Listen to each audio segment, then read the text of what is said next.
The three sentences people say that keep them poor. Neville Goddard. Neville Goddard taught that the words you speak without thinking are the very words shaping the world you keep waking up to. The sentence that falls out of your mouth in the grocery line. The sentence you sigh at the mailbox. The sentence you whisper when the bill comes. These are not commentary on your life. They are the architecture of it. And before we go further, let us look at what Scripture says about this. Because this is not new. This is old. This is written plainly for anyone with eyes to read it as the story of their own mind. In the book of Numbers, there is a scene where the spies come back from the Promised Land, a land already flowing with everything they could want, and they report on the giants there, and here is the sentence they speak. And there we saw the giants, the sons of Anak, which come of the giants, and we were in our own sight as grasshoppers, and so we were in their sight. That is the whole story right there. That is the entire drama of poverty. Not the giants, not the land, not the economy, but the sentence. We were in our own sight as grasshoppers, and so we were in their sight. Neville Goddard would stop you right there and say, "Do you see it? The outer world did not make them small. Their own self-concept made them small first, and the land simply mirrored back the size they had already decided to be. The giants were only ever giants because a grasshopper was speaking. Change the speaker, and the giants shrink to nothing." Now, before we open the keys, let us claim this for ourselves right now, in the present tense, as if it is already true, because it is already true the moment you assume it. Say it with me. I am the one whose word carries weight in this world. I am already living in the supply I have been calling out of reach. Imagination creates my reality. Again, I am the one whose word carries weight in this world. I am already living in the supply I have been calling out of reach. Imagination creates my reality. If something in you just went quiet and settled when you said that, if some old tight place in your chest simply let go, then you already know this is real. So type the words "it's done" in the comments right now. Let it be your seal on what we are about to walk through together. The first key is this. Hear the sentence before you judge it. Most people are so used to their own poverty language that they no longer hear themselves say it. It has become as invisible to them as their own breathing. A woman stands in a shop, picks up something lovely, feels the small lift of wanting it, and then puts it back down saying, "I can't afford this." She does not hear it as a decree. She hears it only as a fact, a simple accounting of numbers on a page. But Neville Goddard taught that imagination is God, and that every sentence spoken from the I am is a command issued to that God. So when she says, "I can't afford this," she is not reporting her bank balance at all. She is legislating her future one. She is standing at the very door of her own consciousness and posting a guard there who will faithfully turn away anything good that ever tries to enter. And this is not only true in the shop, it is true at the dinner table when a father hears the check arriving and says under his breath, "Here we go again." It is true in the car when a man glances at the gas gauge and mutters, "Of course." And it is true on a Sunday evening when someone stares at a stack of bills and sighs. It never fails. None of these people think they are casting a spell. They think they are simply narrating their circumstances. But Neville Goddard would ask you to notice something quietly devastating here. It is not that the circumstance produced the sentence. It is that the sentence, spoken so many times before, has been quietly producing the circumstance all along. It is not commentary. It is architecture. So this week, do something very simple. Simply catch yourself. Notice the sentence the instant it rises. Notice it in the coffee line. Notice it looking at the price tag. Notice it reaching for the phone bill before you even open it. And once you can hear it, truly hear it, you already hold power over it. Because it is not a fact you are helplessly stuck reporting. It is only a spell you have been absent-mindedly casting. And any spell can be laid down the moment you see your own hand casting it. I am done speaking poverty over my own life. The second key is this. Understand what a repeated sentence becomes. It is not a fact, it is a seed. And every seed, spoken enough times, with enough feeling behind it, grows roots whether you meant it to or not. Neville Goddard taught that consciousness is the only reality, and that whatever you assume and feel to be true begins immediately to harden into your experience. So consider the second sentence, the quieter one, the one people say almost like a shrug. Money doesn't come easily to me. They say it about their family. They say it about their industry. They say it like a fact of nature, like rain or gravity. But it is not a law of the universe. It is a state they have wandered into and mistaken for their own identity. And this is the part almost no one notices. A state is not a place you live. It is a place that visits you, and you are free to let it pass through like weather, or you are free to build a house around it and call that house yourself. Picture two brothers, raised in the very same house, with the very same income, the very same struggles at the same kitchen table. One of them takes up the family sentence and repeats it for years.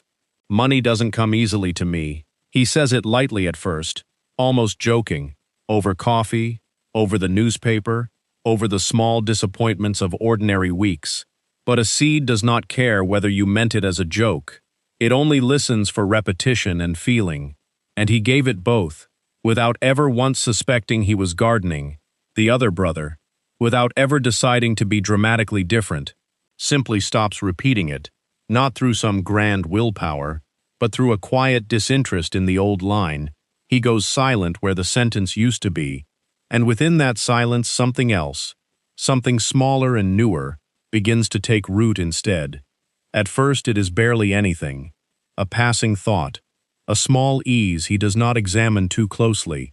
But 10 years later they are living in two different worlds, not because one was luckier, not because one worked harder, but because one kept watering a seed with his own breath every single day, while the other let it starve quietly from simple neglect. This is what Neville meant when he said, "You are not your state. You only think you are, because you have lived inside it so long, fed it so faithfully, defended it so automatically to friends and family as just the truth of how things are for people like us, that you have forgotten there was ever a morning before you planted it." The sentence stops being something you merely say and becomes something you live inside. A room built one repetition at a time, wallpapered in familiar excuses, furnished with old proof, until one day you wake up and call the room yourself, and you will even decorate it further. You will collect stories that support it. You will remember every time money was hard and quietly forget every time it was not, because the state, once it becomes home, recruits your very memory to defend its walls. So this week, when you hear that sentence trying to leave your mouth, whether about money or about family or about what people like you can expect from life, stop mid-breath and ask yourself gently, whose voice is this really? Is this you? Or is this simply a room you wandered into long ago and quietly agreed to call home? Notice how many times a day you feed that old seed without even tasting the words as you say them, at the pump, at the register, at the kitchen table, and let that noticing alone, patient and unhurried, begin to starve it. I no longer live in that room. I have already walked out. The third key is this, and this is the deepest of the three sentences, so listen closely. The third sentence is the quietest of all. It barely sounds like a sentence. It sounds like humility. It sounds like realism. It goes like this. That's not for someone like me. Said about the beautiful home. Said about the effortless income. Said about the opportunity that seems to land so easily on other people's laps. And Neville Goddard taught something almost scandalous here. He taught that everyone is you pushed out, that the world around you, the people who seem to have what you lack, are not separate from you at all. They are reflections cast outward by your own assumed identity. So when you look at another person's ease and say, "That's not for someone like me," you are not commenting on them, you are defining yourself, you are narrowing your own self-concept in real time, right there in that sentence. And self-concept, Neville taught, is the most powerful force in your life, because you can only experience what you believe yourself to be. If your concept of yourself is someone who receives with difficulty, you will manufacture difficulty even where none exists. You will find a way to make the easy thing hard, because your inner identity must always agree with your outer report. Think of two brothers raised in the very same house, Same table, same street, same schooling, and yet one of them grows up saying, "Opportunities find me," and the other grows up saying, "Opportunities pass me by." And years later, people look at their different lives and say, one was lucky and one was not. But Neville Goddard would say, there was no luck in that house at all. There were only two different sentences, quietly rehearsed year after year, until each brother became a living mirror of his own private assumption. The world did not choose between them. Their own self-concept chose first, and the world, patient and obedient as it always is, simply agreed. So look now at the coworker who seems to move through raises and doors and opportunities so easily it almost offends you. And notice the sentence that wants to rise in your throat when you see it. That's not for someone like me. And understand that this coworker is not the cause of your ache. This coworker is a mirror, politely showing you the very door you have not yet let yourself imagine walking through. The ease you envy in them is only proof that such ease exists and is available. It is a rumor about your own hidden nature, being delivered by someone standing close enough for you to see it clearly. Pause for a moment right now and pick one real thing you have said that's not for someone like me about. Something specific. A home, a raise, a love, a freedom.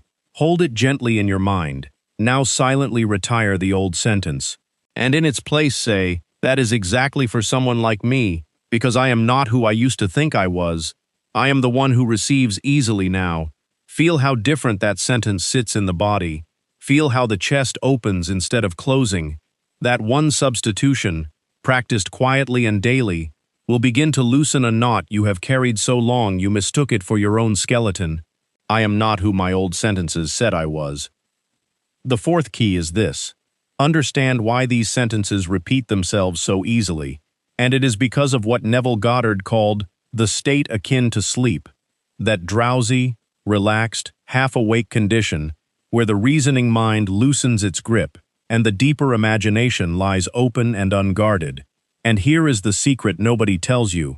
That state is not only for your evening practice, you are drifting into small versions of it all day long, standing in the shower, driving the familiar road home, waiting for the kettle, folding the same laundry you folded last week, and in these drifting, unguarded moments, whatever sentence is most habitual in you simply says itself, without permission, without even being noticed.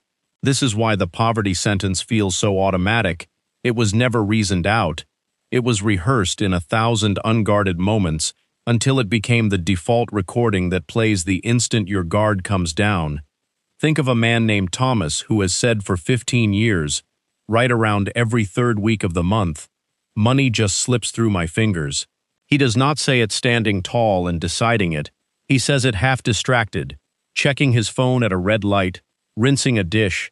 The words simply fall out of a mind that is resting, and because the mind is resting when it speaks them, they sink in deeper than anything he ever said on purpose, deeper than any resolution he ever made wide awake on a Monday morning.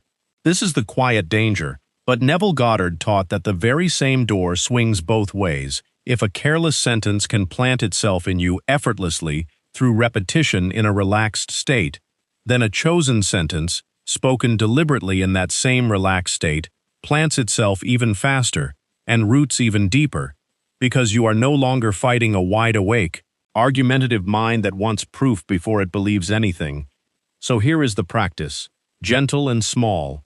This week, catch 3 of those drifting moments: the shower, the drive, the kettle, the folding of the laundry, and instead of letting the old recording play uncontested, quietly feed in a new one, unhurried, almost whispered. I move easily now. I am received well now. Supply finds me now, said the way you would hum a lullaby to a child who is already half asleep. Not forced, not gripped, simply offered.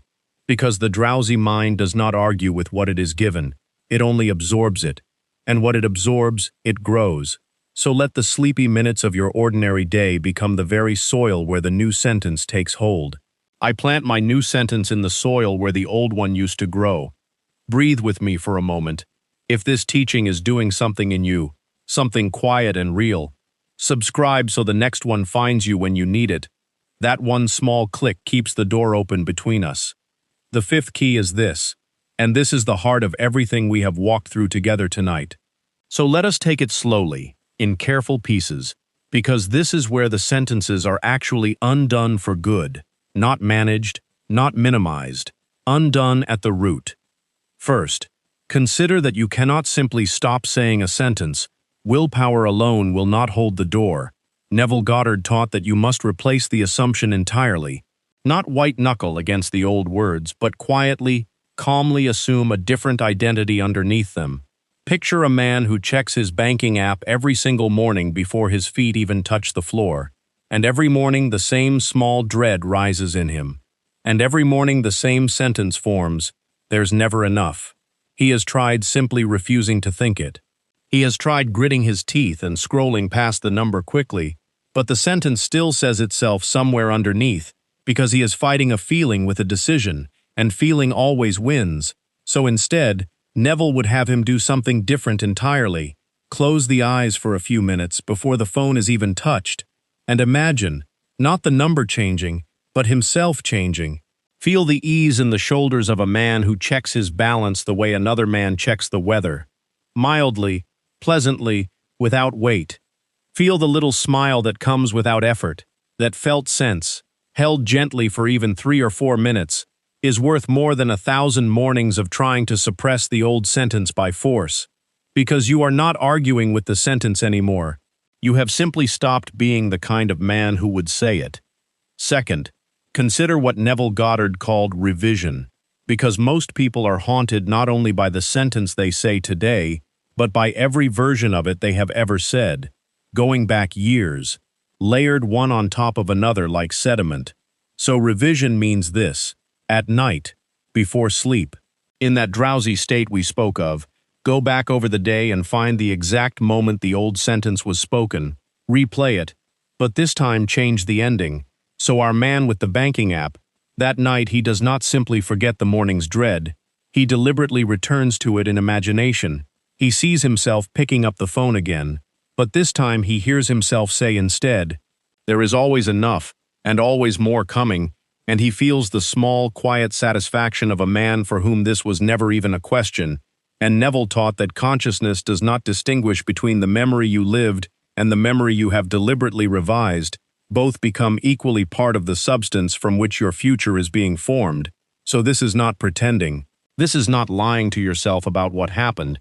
This is understanding that the day is not finished being written until you have finished revising it, and you are the only author with the pen.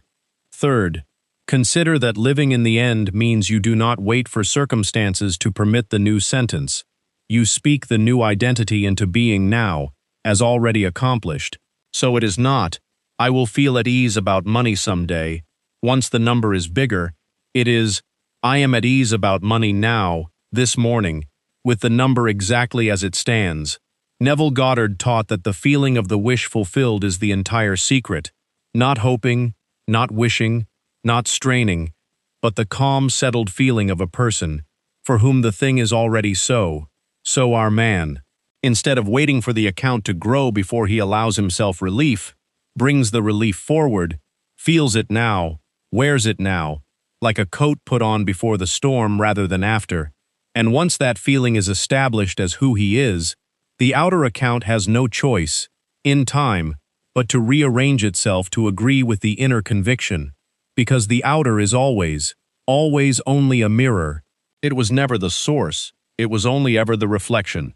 Fourth, consider persistence, because the old sentence took years to become automatic, and the new one deserves the same patience. There will be a morning, perhaps this very week, where the old dread rises again before the new feeling has fully taken root. And when it does, do not panic. Do not scold yourself for slipping. Simply notice it the way you would notice a stranger's voice in your own house, calmly, without alarm, and gently replace it, again and again and again. Neville Goddard taught that assumption, though false at first to the senses, if persisted in, will harden into fact.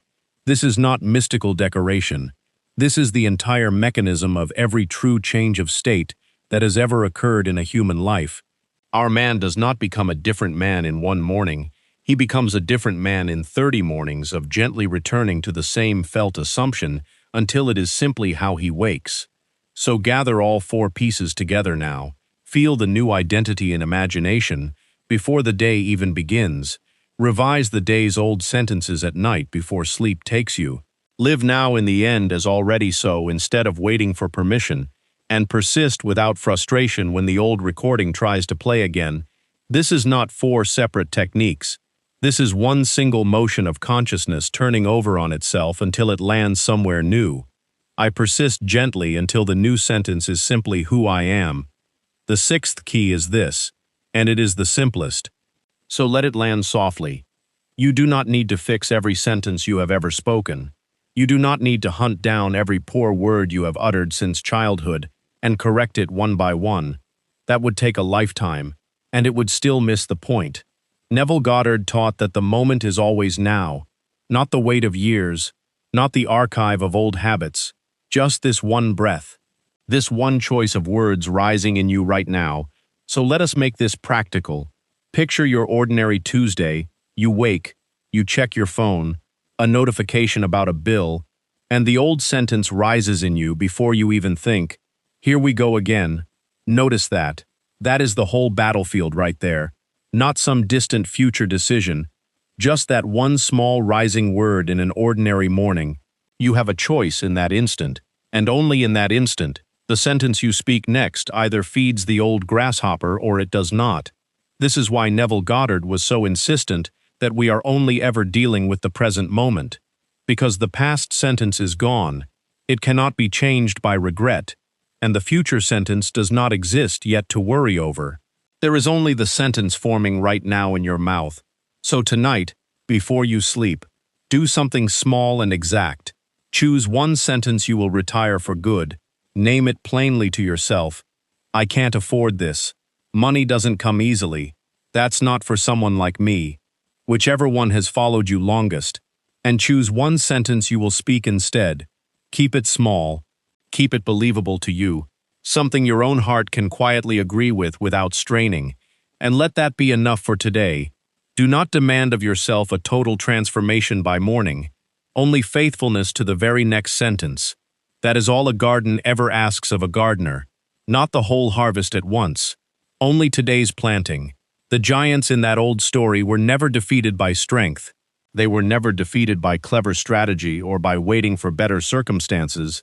They were defeated the moment the grasshoppers stopped calling themselves grasshoppers. That is all it ever takes. One new sentence. Spoken as true. Felt as true. Repeated gently until it no longer feels like a decision at all, and simply becomes the quiet, ordinary way you talk about your own life. I speak only what I wish to see standing in my life. Here is the whole picture. It is not that money is scarce. It is that certain sentences convinced you it was. It is not that the giants were too large. It is that the grasshopper spoke first. It is not willpower that changes a life. It is a felt assumption held quietly until it hardens into fact. Every key we opened tonight was really the same key turned a little further each time. Hear the sentence. Understand what repetition grows. Recognize what your words say about your own self-concept. Use the drowsy, unguarded moments on purpose instead of by accident. Replace the assumption at its root through feeling and revision and living in the end. And then simply be faithful to the very next sentence you speak. That is the whole teaching, worn down to its plainest bones. So let us say it once more together, in the present tense, as already so. I am the one whose word carries weight in this world. I am already living in the supply I have been calling out of reach. Imagination creates my reality, and if that is true, and it is, then the three old sentences that once kept you small were never facts about your life. They were only ever the grasshopper speaking. And you were never the grasshopper. You were only wearing it for a while. So speak the new sentence gently tonight, and let it be the last poor thing you ever say.